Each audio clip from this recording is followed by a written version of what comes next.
Glaciers जैसे हमने बताया कि दो पोल्स हैं हमारे अर्थ पे, एक नॉर्थ पोल एक साउथ पोल, और आर्कटिक और अंटार्कटिक कहते हैं।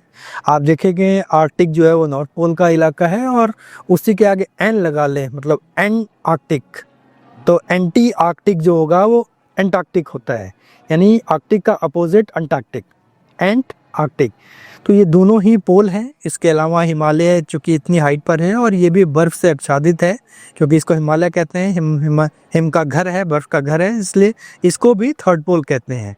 और ये तीनों पोल जो हैं वो हमारे लिए अभी के टाइम में बहुत इम्पॉर्टेंट है, क्योंकि ये पूरा क्लाइमेट जो चेंज हो रहा है अर्थ का वो इसी पे कंट्रोल्ड है।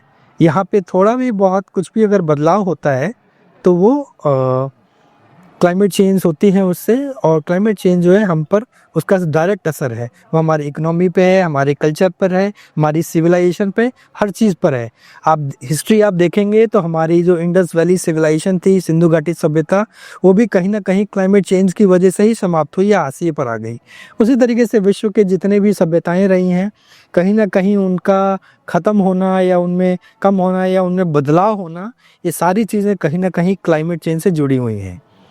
तो जितने भी हमारे तीनों पोल हैं वो बर्फ़ से ढकी हुई हैं, और इनमें जो ग्लेशियर्स हैं, या जो कहें कि आइस की जो रिवर्स है एक तरीके से, वो ग्लेशियर्स कहलाती हैं, जो बर्फ़ से ढकी पड़ी हैं, जो बर्फ़ की जो नदियाँ हैं उनको ग्लेशियर्स कह सकते हैं। वो यहाँ हिमालय में बहुत सारी हैं। साथ में आप देखेंगे कि अंटार्कटिका जो है वो पूरा बर्फ़ से ढका पड़ा है, आर्कटिक पे भी पूरा बर्फ़ से ढका पड़ा है। इनमें आज के डेट में जैसे जैसे समय बदलता जा रहा है, उस धीरे धीरे क्लाइमेट चेंज होता जा रहा है। तो छोटे पर डे का जो चेंज होता है उसको वेदर चेंज कहते हैं, और इसी वेदर चेंज का एक लॉन्ग टर्म ड्यूरेशन आप जब एवरेज करते हैं तो वो क्लाइमेट कहलाता है, क्लाइमेट चेंज कहलाता है। तो इनमें आप देखेंगे कि टेम्परेचर भी रोज़ घटता बढ़ता रहता है। पर डे का मॉर्निंग का टेम्परेचर देखें, दिन का टेम्परेचर देखें, रात का टेम्परेचर देखें, तो उनमें एक बदलाव होता है। इसी का एक लंबा देख लें आप, 10 साल का देख लें, 20 साल का देख लें, 100 साल का देख लें, तो बहुत लंबा टाइम पीरियड होता है जहाँ पे, तो उसमें जब आप टेम्परेचर की वेरिएबिलिटी देखते हैं तो एक साइकिल नज़र आएगा आपको कि इस पर्टिकुलर टाइम, लंबे टाइम पीरियड में टेम्परेचर बढ़ा है, फिर धीरे धीरे घटा है। इस तरीके से यही एक बहुत लंबा टाइम फेज जब आप देखते हैं तो इसमें ग्लेशियल फेज और इंटर ग्लेशियल फेजेस हमारी अर्थ की हिस्ट्री में आए हैं। और ये एक साइक्लिक फेज होता है कि ज़रूरी नहीं है कि एक बार ग्लेशियर्स आ गए तो उसके बाद दोबारा नहीं आएंगे, या आइस एज जो एक बार आ गए वो दोबारा नहीं आएंगे, ऐसा नहीं होता है। एक साइकिल है जहाँ पे एक बार ग्लेशियल फेज आया। ग्लेशियल का फेज का मतलब है कि जहाँ पे आइस का जो लेवल है अर्थ पे वो सबसे ज़्यादा रहा है, आइस सबसे ज़्यादा विस्तार में रहे हैं। और इंटरग्लेशियल फेज का मतलब हुआ कि जहाँ पे टेम्परेचर का राइज हुआ है और यहाँ पे आइस थोड़े कम हो गए हैं। तो अभी हम जो हैं जियोलॉजिकल हिस्ट्री में हम देखें, जो हम इसको एक बहुत सारे टाइम पीरियड में from the day of the formation of earth 4.6 billion years ago से एक हमारे पास टाइम का स्केल है जिसको हम कहते हैं जियोलॉजिकल टाइम स्केल। और वो अलग अलग टाइम पीरियड को शो करता है, जहाँ पे जो पिछले दिन हमने आपको दिखाया था पोस्टर्स पे कि कैसे कैसे लाइफ इवॉल्व हुई टाइम के दौरान, वैसे ही क्लाइमेट का भी वेरिएबिलिटी हुई है। और जैसे मैंने बताया कि क्लाइमेट में साइकिल्स हैं, तो कभी ग्लेशियल साइकिल होता है, कभी इंटरग्लेशियल साइकिल्स होता है। तो आज के डेट में वर्तमान में हम जिस टाइम पीरियड में चल रहे हैं उसको होलोसीन कहते हैं। और होलोसीन जो है बेसिकली एक इंटरग्लेशियल फेज है।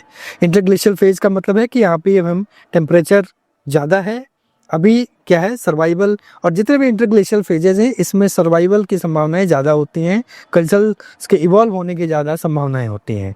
वही धीरे धीरे बढ़ के हो सकता है कि भविष्य में वापस से हम लोग आइस एज की तरफ बढ़ जाएं, क्योंकि इस होलोसीन से पहले भी हमारे पास आइस एजेस था।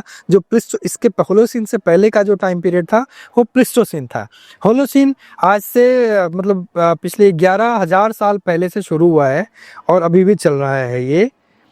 और जैसे मैंने बताया कि इंडस वैली सिविलाइजेशन का जो खात्मा बहुत कम हो गया था, वो 4.2 के का एक इवेंट रहा है।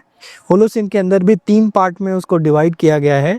उसको बोलते हैं ग्रीनलैंडियन फेज, मेघालयन फेज और नॉर्थ ग्रीपियन फेज। इसमें जो मेघालयन स्टेज है ये एक 4.2 किलो ईयर्स मतलब 4,200 साल पहले से जो शुरुआत हुई है वो मेघालयन स्टेज से। उसके पहले 11,000 से लेकर 4,000 तक थी वो ग्रीनलैंडियन थी, और उसके बाद नॉर्थ ग्रीपियन का फेज आता है जो वर्तमान में है। तो 4.2 के इतना इम्पोर्टेंट क्यों है? क्योंकि वो एक ऐसा दौर था जो बिल्कुल सूखे का दौर था। सूखे का कुछ इस तरीके से था कि कई शताब्दियों तक सूखा पड़ा रहा। ट्रॉपिकल कंट्री जैसे हमारा देश है, ट्रॉपिकल कंट्रीज में है, यहाँ बहुत सूखा पड़ा रहा। अब सूखा बहुत पड़े रहने की वजह से जो उस टाइम की सभ्यताएं थी, हमारा जो देश है यहाँ पर जितनी भी चीज़ें हैं वो बारिश पर निर्भर है। रेन अगर होती हैं, बारिश होती हैं, उसी पे हमारा पूरा जीवन निर्भर है। चाहे वो एग्रीकल्चर हो, चाहे हमारा कल्चर हो, हमारी पूरी इकोनॉमी जो है समहाउ कहीं ना कहीं रेनफॉल पे डिपेंडेंट है। तो जैसे हम अभी भी देखते हैं कि मानसून जो हमारा है वही उसी पे हम डिपेंडेंट हैं, और वो दो पार्ट में आता है। एक साउथ वेस्ट मानसून कहते हैं जो जून जुलाई अगस्त सितंबर के टाइम में आता है, और एक नॉर्थ ईस्ट मानसून है जो रिट्रीटिंग मानसून होता है, जो ऊपर से नीचे की तरफ आता है, मतलब नॉर्थ से साउथ की तरफ, और साउथ से नॉर्थ की तरफ जो होता है वो साउथ वेस्ट मानसून कहलाता है। तो 4.2 के टाइम में क्या हुआ कि जो मानसून का जो काल था, जो साइकिल थी, वो बिल्कुल ही ध्वस्त हो गई। तो बारिश नहीं होनी, बारिश बंद हो गई, सूखे का टाइम था, ग्लेशिएशन भी नहीं हो रहा था, मतलब ग्लेशियर्स भी वैसे ऊपर के पोल में ज़्यादा हो रहे थे। तो वहाँ पे क्या हुआ कि बारिश जो हमारे इलाके में, जो प्लेन का जो इलाका है, यहाँ पे बिल्कुल ही कम हो गया। तो उसकी वजह से हमारी पूरी इकोनॉमी ध्वस्त होने लगी, और उस टाइम इसकी वजह से जो सिंधु घाटी सभ्यता है वो धीरे धीरे कम होने लगी थी। और जहाँ पे जल मिल रहा था, पानी मिल, जो नदियों से मिलेंगे उधर की तरफ हो सकता है, उसकी वजह से माइग्रेशन सिविलाइजेशन की शुरू हो गई थी। तो इस आप देखेंगे कि मेघालयन स्टेज जो नाम दिया गया है, मेघालय जो हमारे देश में है, उसकी वजह से। तो जियोलॉजिकल टाइम स्केल में मेघालयन स्टेज का इम्पोर्टेंस ये भी है कि इस रिकॉर्ड को सबसे पहले हमारे देश से ही पहचाना गया है। मेघालय में जो एक मौलू केव है, वहाँ से जो स्टेलेग्माइट्स होते हैं उनसे ये चीज़ पता लगाई गई कि 4.2 के या 4200 साल पहले ऐसा एक लंबा सूखा पड़ा है, और ये वैश्विक था, मतलब ग्लोबल स्टेज में ये सूखा था, हर जगह था वैसा ही। अब वैसे ही सूखे की तरह आप देखेंगे कि कई तरीके, बहुत ज़्यादा एक्सेसिव बारिश का भी टाइम फेज आता है। वैसा ही एक एक्सेसिव बारिश का टाइम फेज कब शुरू हुआ? जब होलोसिन शुरू हुआ, ग्लेशियर फेज से निकल के आया। तो एक टाइम पीरियड था 14,000 साल पहले, उस टाइम ट्रॉपिकल कंट्रीज में सबसे ज़्यादा बारिश हुई। तो आप देखेंगे कि जो हमारे ट्रॉपिक्स में जैसे वेट होता है, तो पोल की तरफ वो वार्म होने लगेगा, और यहाँ अगर ड्राई है तो वहाँ कूल होने लगेगा, मतलब ठंडक होने लगेगी। तो इस तरीके से हम करते हैं। ज्योग्राफिकल अगर देखें तो वेट एंड वार्म फेज, या फिर कूल एंड ड्राई फेजेस, ऐसा चलता है कि यहाँ ठंडा है तो उधर ड्राई फेज हो जाएगा। तो इस तरीके से 14,000 साल पहले, जैसे मैंने आपको बताया कि वो एक टाइम पीरियड था जिसमें बोलिंग एलेरोड फेज कहते हैं उसको। उस टाइम एक्सेसिव बारिश या एक्सेसिव वेट फेज रहा है, तो उस टाइम बारिश बहुत ज़्यादा हुई। और उसके जस्ट बाद जो है यंगर ड्राइस आया। यंगर ड्राइस का मतलब है कि एक तरीके से वापस से ग्लेशियल फेज आया। तो मैंने बताया कि हमेशा साइकिल होता है, ग्लेशियल फेज, इंटरग्लेशियल फेज। तो एक एग्जांपल मैं दे रहा हूँ कि बोलिंग एले रोड का जो फेज था 14,000 साल पहले, वो क्या था? एक इंटरग्लेशियल का फेज था। फिर आया हमारे पास यंगर ड्राइस जो 11,000 के आसपास आया, 11,000 से पहले वो एक ग्लेशियल फेज रहा जिसको यंगर ड्राइस कहते हैं। और उसके बाद हमारे पास होलोसिन की शुरुआत हुई। होलोसिन की शुरुआत हुई, इसका मतलब वापस से इंटरग्लेशियल फेज आया। तो ये तो एक लंबे लंबे टाइम पीरियड में हुआ। फिर इसी में आप देखेंगे कि अच्छा, इस ग्लेशियल फेज और इंटरग्लेशियल फेज होने के पीछे बहुत सारे कारण हैं। जैसे कि एक सन जो है, सन की जो एनर्जी हमारे पास आती है, हम अभी भी एक नॉर्मल रूप से देखें कि अगर धूप बहुत तेज़ होती है तो गर्मी बहुत लगती है। जैसे समर का सीज़न होता है जिसमें बहुत गर्मी लगती है, वैसे विंटर सीजन में धूप में उतनी एनर्जी नहीं फील होती है। तो ये एक छोटे छोटे सीजन्स में आप देखते हैं, विद इन अ ईयर देखते हैं। वैसे ही फिर एक कुछ सेंचुरीज के टाइम स्केल में भी आप देखेंगे कि टेम्परेचर में घटाव बड़ा होता है। वो वही होता है कि सोलर की जो एनर्जी आ रही है, सोलर इंसोलेशन, उसके टेम्परेचर उसके वेरिएबिलिटी पर भी होता है। सोलर साइकिल्स होते हैं। उसी तरीके से जो हमारा ओशन है उसमें भी कई सारे करंट्स होते हैं। तो अगर आप देखेंगे कि ये कपल्ड मैकेनिज्म है कि दोनों एक साथ एक दूसरे के पूरक होते हैं, और ये एक ऐसा मैकेनिज्म तैयार करते हैं जिसकी वजह से क्लाइमेट चेंज होता है। और इस क्लाइमेट चेंज से आप देखेंगे कितनी चीज़ें इफेक्टिव होती हैं। समंदर की जितनी स्पीसीज़ हैं वो सारी इसी क्लाइमेट चेंज की वजह से कंट्रोल होती हैं। जैसे समंदर से सबसे बड़ा एक इकोनॉमिकल एस्पेक्ट देखें कि फ़िश होती हैं, तो फिशरीज़ भी जो हैं वो इसी करंट की वजह से कभी उनका प्रोडक्शन बढ़ता है, कभी घटता है। उसी तरीके से आप देखें कि सोलर एनर्जी बहुत ज़्यादा रहेगी, तो ये दोनों कपल्ड मैकेनिज्म की तरह काम करते हैं और इससे हमारा क्लाइमेट चेंज बदलता है। अब जैसे मान लो, इसको कहते हैं कि जब भी हमारा लो प्रेशर बनता है हमारे इंडियन प्लेट पे, इंडियन पार्ट पे जो लैंड का पार्ट है, जिस कहते हैं कि रॉक्स जो हम देख रहे हैं, इन रॉक्स की स्पेसिफिक हीट कैपेसिटी बहुत कम होती है, यानी कि बहुत जल्दी गर्म हो जाएंगे।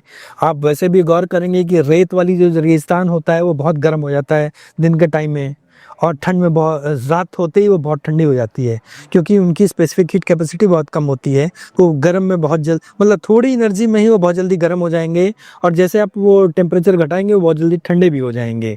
तो इस तरीके से कंट्रास्ट बनता है। तो हमारा जो लैंड मास है ये पूरा रॉकी टेरेन है, रॉक से घिरा पड़ा है। उसके बाद आपके पास देखें राजस्थान में तो डेजर्ट है, आगे हिमालय है। तो पूरा जो ये टेम्परेचर, जब सोलर इंसोलेशन होगा, जब एनर्जी आती है, तो ये यहाँ पे लो प्रेशर बनता है। लो प्रेशर मतलब ये बहुत गर्म हो गया, और जो समंदर होता है, समंदर का पानी होता है वो नमकीन भी होता है। तो वहाँ पे क्या होगा कि वही उतना ही टेम्परेचर होगा, लेकिन उसको गर्म होने में बहुत ज़्यादा समय लगेगा। तो उसमें क्या होता है, एक टेम्परेचर कंट्रास्ट बनता है, थर्मल कंट्रास्ट बनता है। और कंट्रास्ट मतलब कि एक ग्रेडियंट बनता है। ग्रेडियंट ऐसा है कि उधर हाई प्रेशर हो जाता है समंदर की तरफ, और लैंड पे लो प्रेशर होता है। इसकी वजह से क्या होता है कि वहाँ से जो हवाएं होती हैं वो लैंड की तरफ आती हैं, और इन हवाओं की वजह से ही यहाँ पे बारिश होती है। क्योंकि समंदर से जो इवेपोरेट होकर ऊपर जा रहा है आकाश में, वो क्लाउड बनता है। वो क्लाउड जो है वो विंड्स के साथ यहाँ लैंड पर आता है, और यहाँ पे फिर वो बारिश होती है। ये इसी का एक छोटा कंसेप्ट आप कल्चर देखेंगे।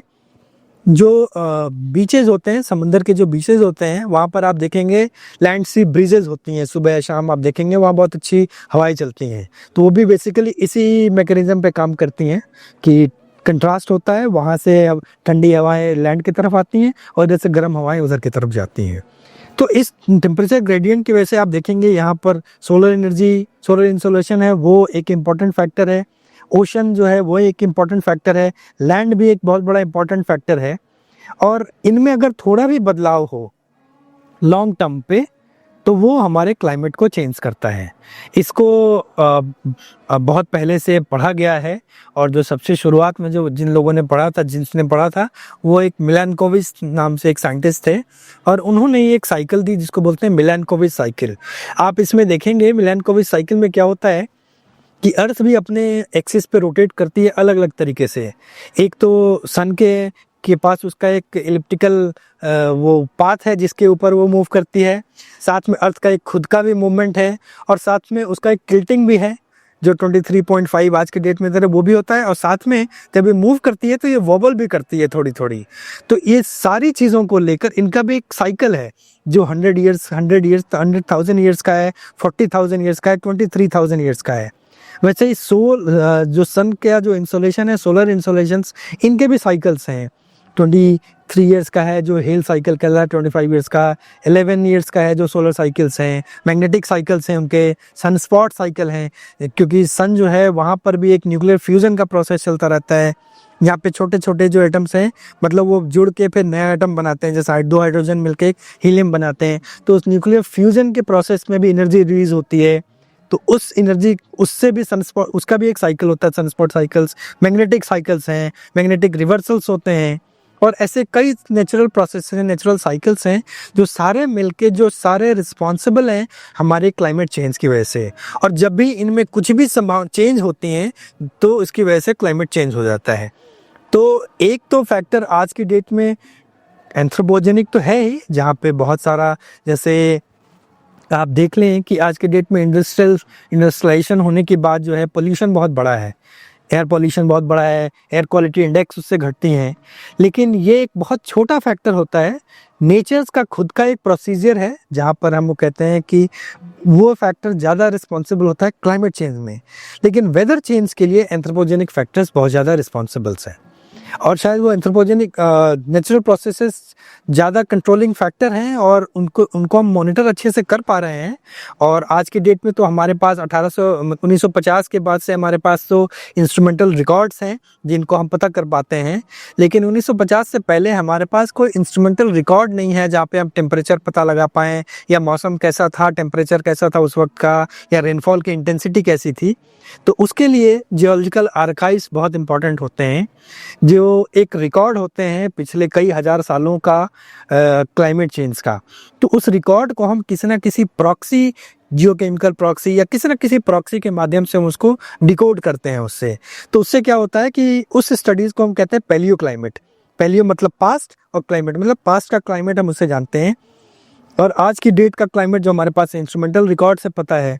तो इस तरीके से हमारे पास एक बहुत लंबा रिकॉर्ड आ जाता है जिससे हम फ्यूचर का प्रेडिक्शन कर सकते हैं। इस तरीके से, इसी वजह से आप देख सकते हैं कि आज के डेट में हमारी जो मीटरोलॉजिकल डिपार्टमेंट है वो बहुत अच्छे से प्रेडिक्ट करने में सक्षम है कि आज से 10 दिनों के अंदर कभी कितनी बारिश होने वाली है, या टेम्परेचर कैसा चेंज होने वाला है, धूप कितनी होने वाली है। ये सारी चीज़ें बहुत अच्छे से वो लोग बता पाते हैं क्योंकि मॉडल्स किए जा सकते हैं, क्योंकि हमारे पास एक बहुत अच्छा खासा हाई रेजोल्यूशन का लॉन्ग टर्म रिकॉर्ड मौजूद है। और जियोलॉजिकल सर्वे ऑफ इंडिया जो है ऐसे पैलियो क्लाइमेटिक स्टडीज़ को करती है, जहाँ पर हम पुराने क्लाइमेट के बारे में पता लगाते हैं, पैलियो ओशनोग्राफी करते हैं कि ओशंस की जो लाइफ्स थी पहले वो कैसी थी, वो भी हमें बताती हैं कि क्लाइमेट चेंज कैसा रहा है। कहीं ना कहीं ये सारी चीज़ें सर्वाइवल जो ओशन की हैं या लैंड की हैं वो क्लाइमेट चेंज से बहुत ज़्यादा रिलेटेड रही हैं। ग्लेशियर भी एक ऐसा इंपॉर्टेंट पार्ट है, जैसे मैंने बताया ग्लेशियर साइकिल, ग्लेशियर साइकिल। तो आज की डेट में सबसे ज़्यादा ये बात चल रही है क्लाइमेट चेंज की, और उसमें कहते हैं, कहा जा रहा है कि ग्लेशियर्स पिघल रहे हैं, बट ये बात पूर्ण रूप से सही नहीं है। पर हाँ, ये है कि ग्लेशियर्स ग्लोबली तो घट रहे हैं, तो उनका एक जियोमॉर्फिक जो भौमिकीय प्रभाव है वो बदलता जा रहा है, उनका जियोमॉर्फिक कैरेक्टरिस्टिक बदलता जा रहा है कि कुछ एक पार्ट में ग्लेशियर्स बिल्कुल घटते जा रहे हैं, और उनके घटने का वजह क्या है कि वहाँ पे बहुत सारे लेक्स बनते जा रहे हैं। और लेक्स बनने का मतलब कि वो ग्लेशियर से पानी में आ गए, अब वो पानी जो है वो लेक्स जैसा वहाँ पुराना लेक बन गया है। इसकी वजह से आप सुने होंगे जैसे केदारनाथ का जो डिजास्टर हुआ वो एक लेक का आउटबर्स्ट था, मतलब एक ऐसा ही कोई ग्लेशियर चेंज हुआ और वहाँ पे एक लेक बना और वो टूट गया, तो लेक आउटबर्स्ट हो गया और वो पानी जो है वापस हमारे केदारनाथ में आ गया। वैसे भी आपने रिसेंटली सुना होगा कि सिक्किम में ऐसा ही एक लेक आउटबर्स्ट हुआ है। तो ग्लेशियर्स का जो चेंज हुआ, ग्लेशियर्स की डिग्रेडिंग हो रही है, उसकी वजह से लेक्स बन रहे हैं छोटे छोटे, और ये छोटे छोटे लेक भी धीरे धीरे एक बड़े लेक का निर्माण कर लेते हैं, एक दूसरे से कनेक्ट हो जाते हैं, और इससे जो है ऐसे बड़े बड़े लेक बनते हैं जो आगे फ्यूचर में मतलब हजार्डस हो सकती हैं। तो इस तरीके से आप देखेंगे कि ये क्लाइमेट में कितना बड़ा इम्पोर्ट करे और इनसे कितना ज़्यादा रिस्क हो सकता है। आप देखेंगे कि हज़ार्ड और रिस्क में अंतर यही है कि हज़ार्ड जो है वो नेचुरली अकरिंग है, हम उसको कंट्रोल कर नहीं सकते हैं, चाहे अर्थक्वेक हो या फिर रेनफॉल हो या फ्लड हो, कुछ भी हो, लेकिन रिस्क उसमें जो इन्वॉल्व है उसको कंट्रोल करना ज़रूरी है, और वो तभी हो सकता है जब उसके प्रति प्रॉपर मैनेजमेंट और ये सारी चीज़ें हो सकें। तो क्लाइमेट चेंज की स्टडीज़ पढ़ने के पीछे की वजह, मतलब इसके बारे में समझने के पीछे की वजह यही है कि हम उससे जुड़े जो रिस्क हैं, इन्वॉल्व हैं, उसको हम कंट्रोल कर सकें, इसकी वजह। Thank you.